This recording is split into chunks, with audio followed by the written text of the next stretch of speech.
Salam, hər vaxtınız xeyir dostlar. Hər birinizi 2026-cı ilin ilk videosunda xoş gördük. Bu gün sizlərlə Rusiyanın ən müasir tankları olan T-90M tankları haqqında danışacağıq. Hansı ki bir zamanlar Vladimir Putin bu tankı dünyanın ən yaxşı tankı adlandırmışdı. Gəlin görək bu model modernləşmədən sonra hansı üstünlükləri qazanıb, Ukrayna müharibəsindəki uğursuzluğunun səbəbi nədir və ümumilikdə götürəndə bu tank həqiqətən də yaxşı tankdır, yoxsa pis?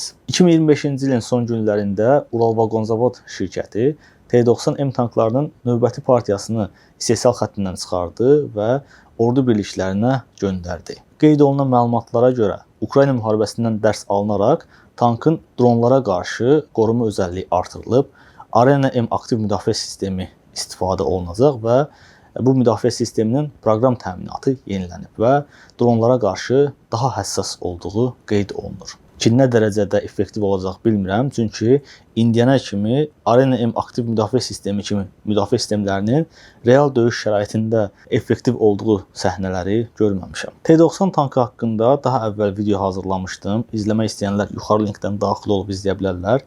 Bu videoda isə istəyirəm sırf T-90M modelinə fokuslanam. T-90M-in yaradılmasına 2010-cu ilin əvvəllərindən başlanılmışdır və ilk prototip 2016-cı ildə hazır edilmiş, 2017-ci ildə sınaqlara həyata keçirilmişdir və elə həmin ildə serial istehsala verilmişdir. Klassik T-90, T-90A modellərinə nisbətən T-90M tankları yeni özəlliklər, yeni üstünlüklər qazanıb ki, bunlara yeni mühərrik, yeni transmissiya, yeni naviqasiya sistemi, komandir və tuşlayıcı üçün yeni panoramik optik nişangah, əlavə güc bloku, atəşi idarəetmə sistemi və çoxkanallı müşahidə sistemi daxildir ki, bunun sayəsində də tankın döyüş performansı daha da artır və digər ordu birlikləri ilə real vaxt ərzində data transferinin həyata keçirilməsi baş tutur. Tankın ön hissəsindəki yanacaq çəni çıxarılıb və mərmi deposu qüllənin arxa hissəsinə keçirilib. Avtoyükləyici sistemlə arasında zirehli arakəsmə var ki, bunun da sayəsində mərmi deposu əgər atəşə tuş gələrsə, atəşə məruz qalarsa, partlayarsa, döyüş bölməsindəki sursatların partlaması ehtimalı azalır. Klassik T-90 tanklarında ekipaj bölməsi ortadadır, döyüş bölməsindədir. Avtoyükləyici sistem ekipajın altındadır ki, nəticə olaraq da hər hansı atəş nəticəsində bu mərmilər partlayarsa, ekipaj üzvlərinin ölümü qaçılmazdır. Ki, bildiyiniz kimi, klassik Sovet Rus tanklarında bu özəllik var ki, bu mərmilər partladığı zaman, həmin bu avtoyükləyicidə olan mərmilər partladığı zaman qüllə bir qapaq kimi havaya uçur. Hətta Ukrayna müharibəsində belə vəziyyətlərdə tankın qülləsinin 80 metrə qədər uçduğu hallar müşahidə olunub. Zireh müdafiəsinə gəldikdə isə tankın Kontak 5 zirehinə əlavə olaraq 3-cü nəsil relikt müdafiə sistemi əlavə edilib ki, bunun da sayəsində tankın tandem başlığı mərmilərə qarşı daha dözümlü olduğu qeyd olunur. Və əlavə olaraq da tankın gövdəsinə xüsusi örtük çəkilib ki, bu örtük də qəlpələrə qarşı davamlılığı artırır. T-90M istehsal olunduğu ilk illərdə tanka yeni 2A82M topu quraşdırılması nəzərdə tutulurdu ki, 125 mm-lik bu toplar armata tanklarında da istifadə edilir. Amma istehsal olunan prototiplərin cəmi birində bu top ilə təchiz edilmiş qüllə müşahidə edilib. Serial istehsal modellərində isə 2A82 topundan istifadə olunmayıb. Əvəzində isə 125 mm-lik 2A46M topundan istifadə edilib. 2A82 topunun həm atəş sürəti çoxdur, həm də üstünlüyü odur ki, vakuum mərmilərindən istifadə edə bilir. Amma əmması buradadır ki, vakuum mərmilərindən istifadə edərsə, avtoyükləyici sistemi də yeniləmək lazımdır. Əgər vakuum mərmilərindən istifadə olunmazsa, normal avtoyükləyici sistemdən istifadə edə bilir. Adi mərmiləri daha uzaq məsafələrə ata bilir və lülə ömrü də daha çoxdur. Amma sırf bunun üçün 2A82 topunun istifadə olunması məncə artıq xərcdir. Fikrimcə ruslar da bunu başa düşür. Əgər vakuum mərmilərinin istifadə olunacaqsa, avtoyükləyici sistem yenilənməlidir dediyim kimi. Müharibə şəraitində də olan bir ölkə üçün bu həm vaxt itkisi, həm də lazımsız maliyyə xərcidir. Ona görə də tankda 2A46M topu qorunub saxlanılıb. Bu top ilə həmçinin 5 kilometrə qədər məsafədə antitank raketlərinin atışı mümkündür. Nəzəri olaraq kağız üzərində hər şey əladır, mükəmməldir. Tankın döyüş qabiliyyəti yüksək səviyyədədir, amma gəlin görək real döyüş şəraitində T-90M-in özəllikləri nəyə qadirdir? ki T-90M-in döyüş şəraitində istifadəsi qarışıq nəticələr verib. Belə ki, 2015-ci ildə Suriyada istifadəsi zamanı müxalif qüvvələr T-90 tanklarına qarşı Amerika istehsalı BGM-71 antitank raket sistemlərindən istifadə etmişdi. Bu raket sistemləri T-90 tanklarına qarşı effektiv olmamışdı. Belə ki, raket tanka dəysə də onun zirehini nüfuz edə bilməmişdi. Amma Ukrayna müharibəsində vəziyyət biraz başqa cür oldu. Necə deyərlər, gördülər ki, bu həna o hənadan deyil. Belə ki, Ruslar 2022-ci ildən başlayaraq T-90M tanklarını Ukrayna cəbhəsinə sürməyə başladılar. Ukraynalılar bu tanklara qarşı ilkin olaraq Javelin antitank raket sistemlərindən istifadə etməyə başladı. Ki, bu raket sisteminin digər raketlərdən fərqi ondaydı ki, tankı yan hissələrdən deyil, məhz üst hissədən, güllənin üst hissəsindən, zirhin zəif olduğu yerdən vurur. Və bu da modelindən asılı olmayaraq istənilən tankın məhv olması deməkdir. Bəs bilməyənlər sual verə bilər ki, yeni baxanlar sual verə bilər ki, niyə bu zəif hissələri daha da gücləndirmirlər? Güclü zirehlə möhkəmləndirmirlər. Çünki bu zaman tankın çəkisi daha da artır, manevr qabiliyyəti və çevikliyi azalır. Ki bu da 1vs1 tank döyüşlərində onun asan yem olması deməkdir. Bir digər mənbədə qeyd olunan məlumata görə Ukraynalılar T-90M tanklarını məhv etmək üçün hətta 1948-ci il istehsalı olan 85 mm-lik Karl Gustav tank əleyhinə raket sistemindən istifadə ediblər. Daha sonra Ukraynalılar gördülər ki, Javelinin istifadəsi baha başa gəlir. Bir tank üçün bu raket sisteminin istifadəsi əlverişli deyil. Əvəzində isə bunun üçün daha ucuz, əlverişli bir alternativ yol axtarmağa başladılar. Nəticə olaraq da FPV dronlar səhnəyə çıxmağa başladı. FPV dronlar sahib olduğu 300-400 dollarlıq dəyəri sayəsində çoxlu sayda istifadə oluna bilirdi və ölçüsü kiçik olduğu üçün də müdafiə sistemlərinə görünmürdü. Qarşınıza çıxan videolarda da bəlkə görmüsünüz, bu FPV dronlar yuxarı hissədən tanka partlayıcılar buraxır. Bu partlayıcılar bəzən mühərrik bölməsində yanğın çıxmasına səbəb olur. Optik nişangahların sıradan çıxmasına səbəb olur. Yəni əgər sıradan çıxmasa belə davamlı olaraq həmin tankın üzərinə FPV dronlar göndərilir. Nəticə olaraq ucuzdur, sayı çoxdur.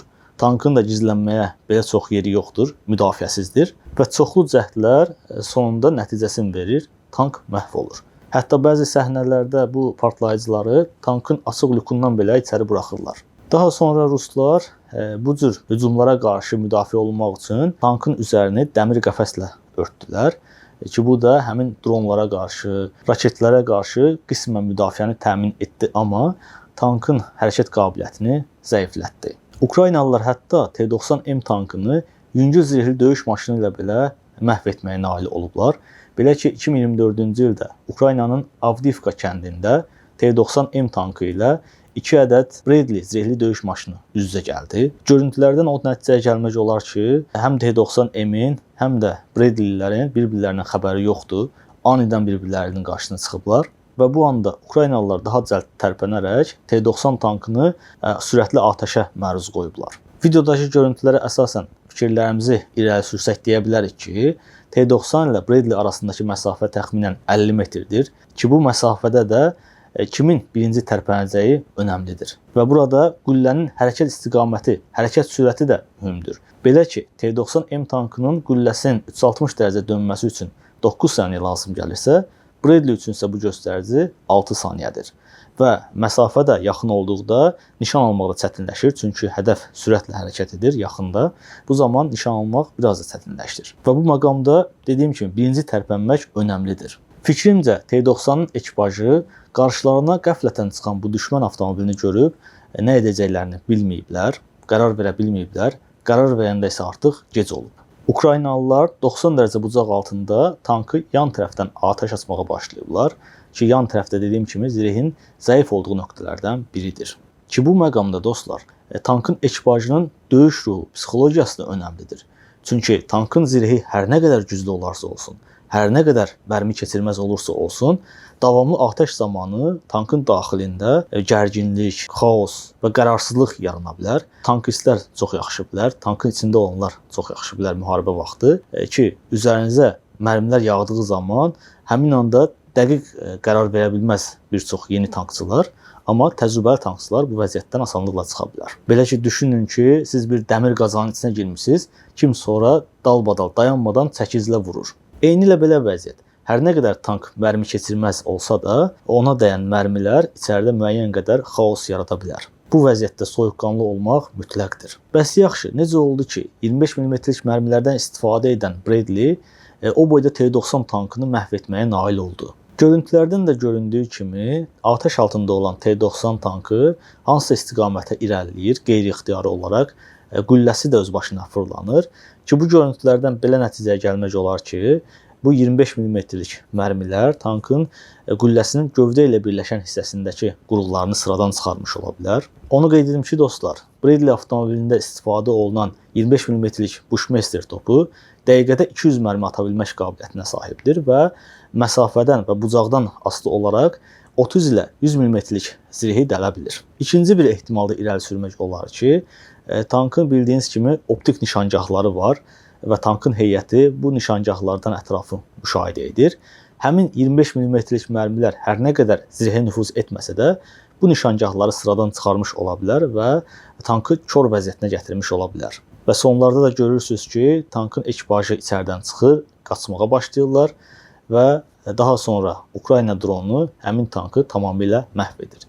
Ki, bu taktika müharibədə, Ukrayna müharibəsində geniş istifadə olunub. Əvvəlcə tankı zərərsizləşdirirlər, daha sonra isə tamamilə məhv edirlər. Ki, döyüş şəraiti imkan verərsə, həmin tankı ələ keçirilib düşmənə qarşı istifadə edirlər. Bəs bu müharibədə tank döyüşləri baş veribmi deyə soruşsaz, müharibənin əvvəllərində belə hallar müşahidə olunub və adətən bir T-90M tankının məhv edilməsi üçün 3 Ukrayna tankı lazım gəlib və bu tankların da böyük ehtimal ki, Ukraynanın istifadəsində olan T-72 və T-80 tankları olduğu qeyd olunur. NATO tanklarına gəldikdə isə, Leopardlara, Abramslara gəldikdə isə qeyd olunur ki, T-90M-lərlə NATO tankları heç vaxt üz-üzə gəlməyib. Çünki həm NATO tankları Ukrayna meydanlarına gəldiyi zaman artıq T-90M-lər böyük itkilər vermişdi və geniş sayda istifadə olunmurdu. Qeyd edim ki, bu günə qədər Rusiya-Ukrayna müharibəsində 150-yə yaxın T-90M tankının zərərsizləşdirildiyi, ələ keçirildiyi və ya ümumiyyətlə məhv edildiyi qeyd olunur. Qeyd olunur ki, bu günə qədər Rusiya-Ukrayna müharibəsində 150-yə yaxın T-90M tankı zərərsizləşdirilib, ələ keçirilib və ya tamamilə məhv edilib. Bəs bütün bunlardan sonra belə bir nəticəyə gəlmək olarmı ki, T-90M tankları keyfiyyətsiz pis tanklardır? Fikrimcə xeyr dostlar. Çünki mənim fikrimcə tankların əsas qabiliyyəti, əsas bacarığı tank döyüşlərində müəyyən edilib. Onu siz antitank raketi ilə, FPV dronlarla məhv edə bilərsiniz, amma onun yaxşı və ya pis olması tank qarşılaşmaları zamanı müəyyən edilir. Belə ki, Rusiya-Ukrayna müharibəsi zamanı ruslar T-90 tanklarını təyinatı üzrə istifadə etməyiblər əsasən.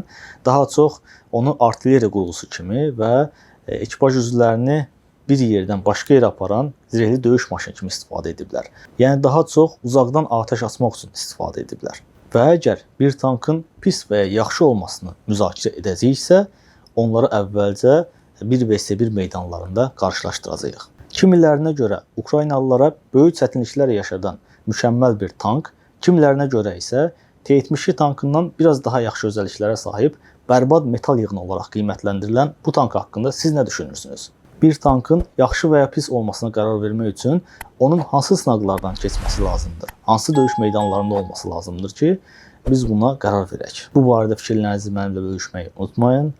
Bura qədər izlədiyiniz üçün hər birinizə minnətdaram. Ümid edirəm ki, ürəyinizcə oldu. Əgər ürəyinizcə oldusa, videonu bəyənməyi və hələ də kanala abunə deyilsinizsə, abunə olub bildirişləri açmağı unutmayın. Bu tamamilə pulsuzdur, dəstək olmağınız üçündür. İzlədiyiniz üçün bir daha təşəkkürlər. Gələn videolarda görüşənədək. Hələlik.